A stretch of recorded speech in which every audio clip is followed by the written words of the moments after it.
Good day folks, Sean here from Air Photography. So in today's video we're going to be taking a look at the new Rode Wireless Pro. This was released a couple weeks ago. I'm a little bit behind because I've been out on the East Coast and this has been sitting in a UPS box for the last 2 weeks. But I'm finally home and I can now take a look at it. A lot of new features and upgrades with the new system. We're going to do some tests and perhaps some comparisons with the DJI wireless mic, which is what I've been using the last couple of months. But there are a lot of new and improved features of the Wireless Pro and some really pro features, and we'll talk about all them as we go along. So let's just open up the box here and we'll take a look at all the contents, because apparently this does come with a lot of accessories. So we'll go ahead here, we'll take it all out of the package. You can see when we open it up we have two cases. One is the microphone system and one is all the accessories. Now there is another cable that is tucked away up inside there, so don't forget it. Now, one of the big changes you're going to notice right away from the Wireless Go 2, obviously we have some nice cases for it, but the one for the microphone system is a charging case, just like the DJI mic system. Now, as you can see, it is a little bit bulkier than the DJI wireless mic charging case.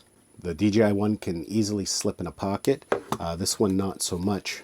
But the benefit of this one compared to the DJI one is that this thing will be a little bit more durable. So if you're out in the field and you're setting up your microphones and you happen to drop it on some concrete, chances of anything being damaged or the case is pretty well nothing. In fact, you could probably chuck this against a brick wall and it would be okay. Whereas the DJI one is kind of like a plastic, so it could crack open, the lid could open up, everything could come out, you could damage it easy. So that's something to keep in mind as well. It will be a little bit more durable. The other nice thing about this case is we have the USB-C port on the back for charging the case up, but we can also use that to plug the whole case directly into a computer.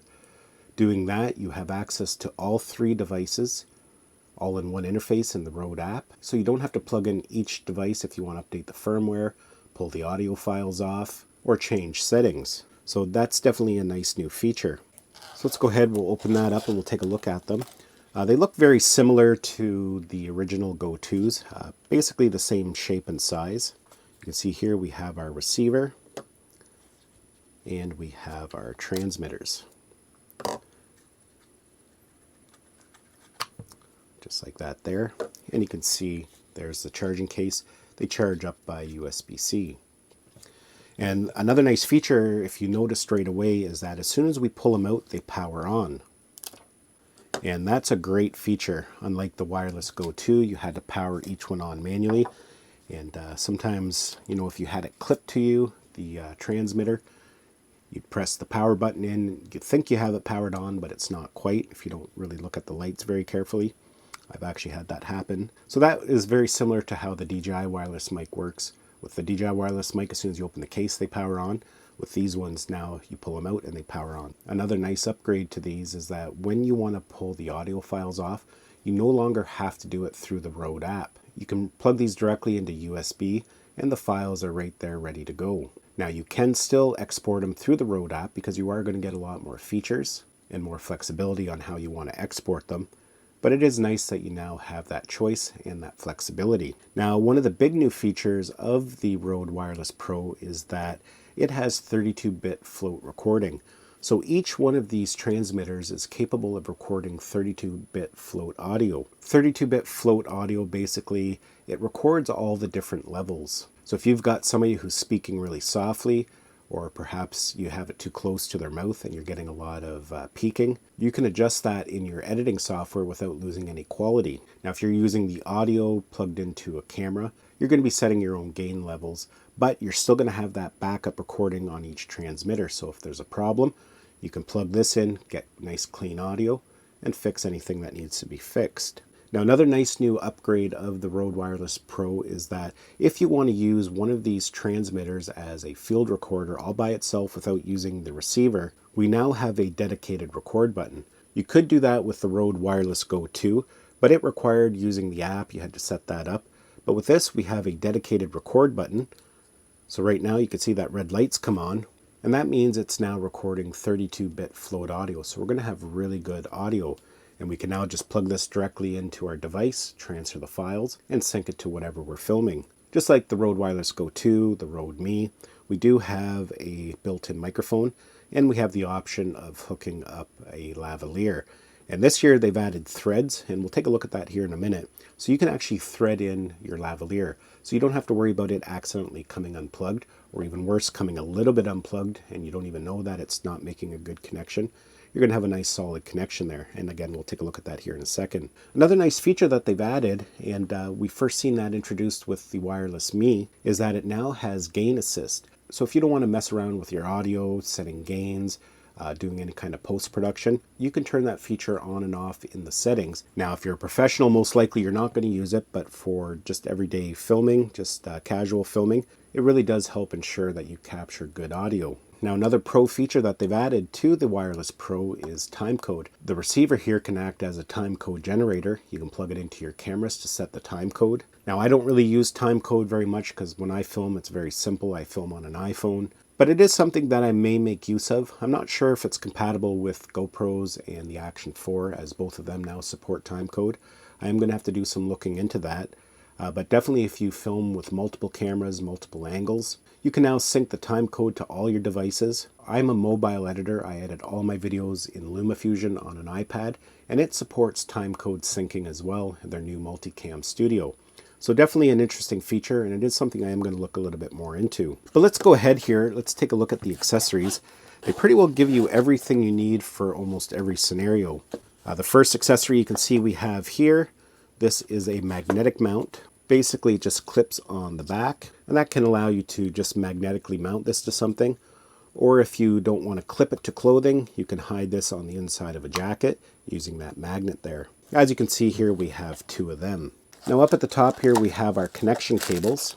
We have a TRS to TRS cable, so this is like a standard connection. You can use this with your GoPro, plug it into the media mod. Then we have two other connection cables here. We have a USB to Lightning for iPhones or devices that use a Lightning port. And then we have USB-C to USB-C.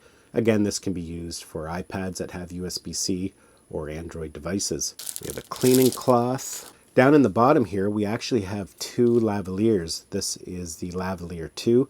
Really nice lavalier. I actually own one of these already, so I guess I have 3 now. As mentioned, with these lavaliers, you can see they have that threaded end.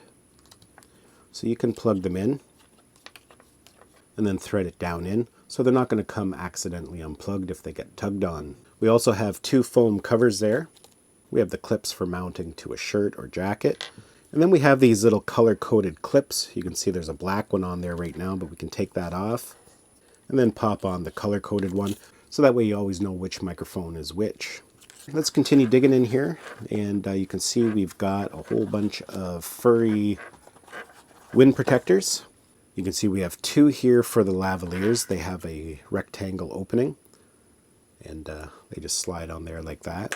And then we have 3 for the transmitters. Looks like they give you a spare. So we're just out now. We're going to do some audio tests with the Rode Wireless Pro, and I have it connected to the GoPro Hero 12 Black right now. It's a little bit windy out, a little bit breezy, so I do have the wind cover thing on it to hopefully get rid of any wind noise. And yeah, we're just going to do some talking, and that way we can test out, see what the audio sounds like. Now, one thing I did forget to mention at the desk portion of this video is when you put the receivers and the transmitter in the case, you can actually leave the wind protectors right on the device. It'll still fit inside the case, which is a nice feature. You can't do that with the DJI microphones. You have to put them on every time. In addition to that, if you're worried about having to carry 2 big cases around with you, most of the time you can fit whatever cable you need just in the top of the one case with the actual microphones, and it will fit inside, so you just have the one case to bring. So what does the audio sound like? Again, this is just straight off the camera. I'm not using the 32-bit float at all. I'm not doing any editing to it. This is just plugged directly into the GoPro. So now we're going to do some range testing. Right now I'm probably about 20 to 30 meters away. And what does it sound like? Can you still hear me? Now I'm going to turn around and face the other direction and see if my body will block the signal, because we won't be in line of sight anymore. Can you still hear me? I am facing away from the camera, so the receiver and transmitter are no longer in line of sight. Can you still hear me? So not everybody needs that type of range, Some people it's going to be very important for, but others not so much. Usually when I'm using my microphones, I'm within, 10, 15 feet from the camera, so I don't really need a lot of range or penetration myself. But it is good to know that if you do need some range, they will work just fine. So yeah, it's quite a setup. It's a little more money than the DJI wireless mic. I think like $70 more. I'm not 100% certain, but you do get a lot more with it. Just these lavaliers here, if you have to buy these separately for the DJI mic, then you're going to get into a lot more money. So it is kind of nice that they do include them. So there you have it, folks. That is the new Wireless Pro. I might do a full comparison, feature comparison, and quality comparison against the DJI wireless mic. So perhaps as we head into the holiday season, if you are in the market for a wireless microphone, it might help you decide which one is the right choice for you. Both are excellent. The Rode Wireless Pro does have more pro features, but for some people they won't use those features, so the DJI mic might be the better option. For some people, the Rode Wireless Pro is definitely going to be a better choice. Well, folks, hopefully you enjoyed this video and got some value out of it. Give it a thumbs up if you did. It's always greatly appreciated. And we'll see you in the next one.